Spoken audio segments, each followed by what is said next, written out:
We begin here in Berlin, where French President Emmanuel Macron has arrived. The last stop of his 2 days of high-level, high-stakes shuttle diplomacy aimed at reducing tensions between Russia and the West over Ukraine. Here in Berlin, Macron is meeting with the Polish president and with German Chancellor Scholz, who today just arrived from talks in Washington with U.S. President Biden.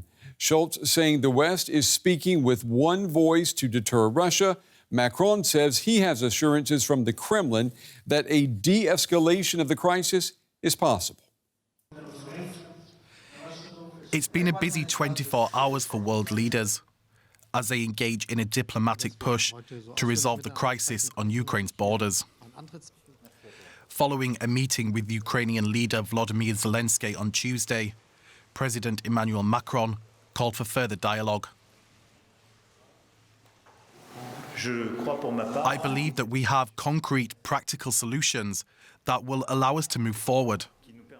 We have had the opportunity to discuss this together. I have also had the opportunity to discuss this with President Putin, as I have done with my European partners and several of our allies. On Monday, Macron visited Moscow to meet with Russian President Vladimir Putin. The Kremlin denied reports that Putin told Macron Russia would not further ramp up military tensions and would pull troops out of Belarus later this month. In Washington, the new German Chancellor Olaf Scholz had his first face-to-face meeting with President Biden. But it wasn't all cozy fireside chats as the leaders doubled down on their warnings to Russia, despite apparent differences over the Nord Stream 2 gas pipeline. Germany's Foreign Minister Annalena Baerbock visited eastern Ukraine on Tuesday. She said there could be no military solution to Russia's aggression. Back in Kiev, President Zelensky said he expects more joint talks to take place. But as more US troops are sent to Europe's eastern borders, it's still hoped that a diplomatic solution can be found. And for more now, I'm joined by Carlo Massala. He's a professor of international politics at the German Armed Forces University in Munich. Professor, it's good to have you with us tonight. You know, we are in yet another week of intense diplomacy aimed at deterring Russia from attacking Ukraine. How much of a chance do you give diplomacy at this stage? Well, it's quite unclear because the basic issues the Russian Federation wants are rejected by NATO countries and the US, which is basically the so-called Finlandization of Ukraine, meaning that that NATO gives a signal that Ukraine will never become a member of NATO. This is the core issue of the Russian demands, and so far the West, vertical commas, has not given in to that. So there is room for diplomacy. There is a lot of room for diplomacy with regard to the Minsk agreement. But whether this crisis will be solved in a diplomatic way, this is still unclear.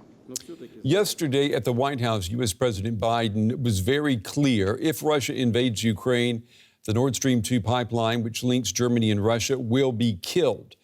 Now, Chancellor Scholz, he did not make that promise. He didn't even say the words Nord Stream 2.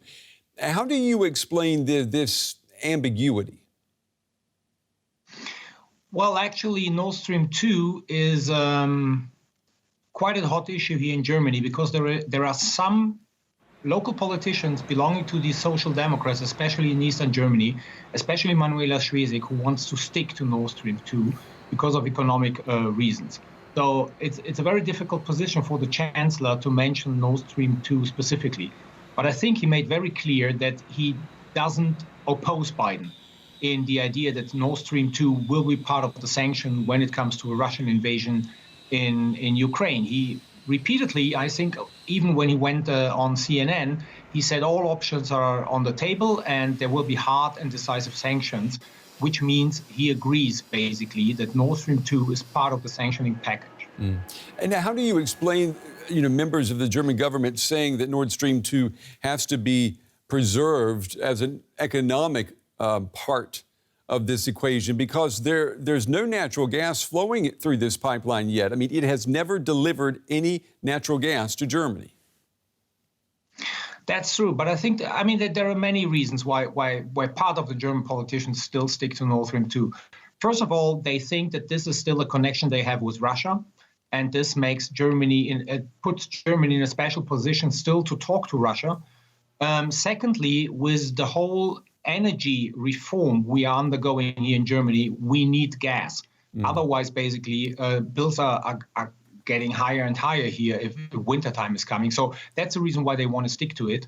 And then thirdly, there is this idea that Nord Stream is just an economic project without any geopolitical foundation, which of course is silly because it's a geopolitical project. So it's a combination of reasons why still some, not only in the SPD, but also in the CDU, are still sticking to Nord Stream 2. The German Chancellor, he has been criticized a lot here in Germany for being the invisible chancellor, missing in action in this crisis. Now that he has been to Washington, spoken publicly with the U.S. president, has he returned to Berlin a strengthened chancellor, in your opinion? Well, I think he still was all the time quite strong, and he did a lot of behind the scenes and behind the doors diplomacy.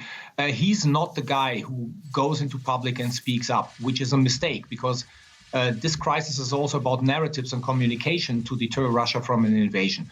So now that he's back, more and more people are convinced that the trip was really worthy and changed basically his appearance on the international scene. So let's see what the upcoming days and weeks will bring. All right, Professor Carlo Masala with the German Army University in Munich. Professor, we appreciate your time and your insights tonight. Thank you. Thank you. German Chancellor Olaf Scholz has welcomed French President Emmanuel Macron and Polish President Andrzej Duda to Berlin just a short while ago. The three leaders are here in Berlin to discuss how best to respond to this crisis. They stressed their unified position and common desire for de-escalation through dialogue. Now, despite massing troops near Ukraine's border, Russia denies any plans to attack. It's accusing the West of fear-mongering. The German Chancellor had a stern warning for Moscow should it decide to invade Ukraine. Our common goal is to prevent a war in Europe. The deployment of Russian troops on the border with Ukraine is very worrying, and our assessment here is very much the same, as is our position. A violation of Ukraine's territorial integrity and sovereignty is unacceptable and would have far-reaching consequences for Russia, politically, economically, and also geostrategically. Okay, let's pull in our chief political editor, Michaela Kufner.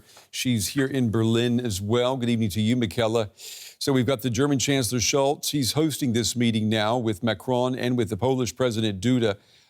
What can we expect realistically from these talks? Well, a big three-way debrief. These are the three leaders known as the Weimar Triangle, which hasn't met for 11 years at this level. And it just shows that European diplomacy is trying to pull out all the stops, trying to find different formats, how to find a solution over this standoff with Russia. And we heard the word solution mentioned this evening. We saw Emmanuel Macron come back from Vladimir Putin saying that he had been given guarantees that Vladimir Putin would stick to the Minsk agreement, also that he would not further aggravate the situation, something that was actually then denied by the Kremlin, that any deal had been struck in any direction. We saw Andrzej Duda of Poland come back from China, interestingly, but also from Kiev just now. And of course, Olaf Scholz coming from Washington.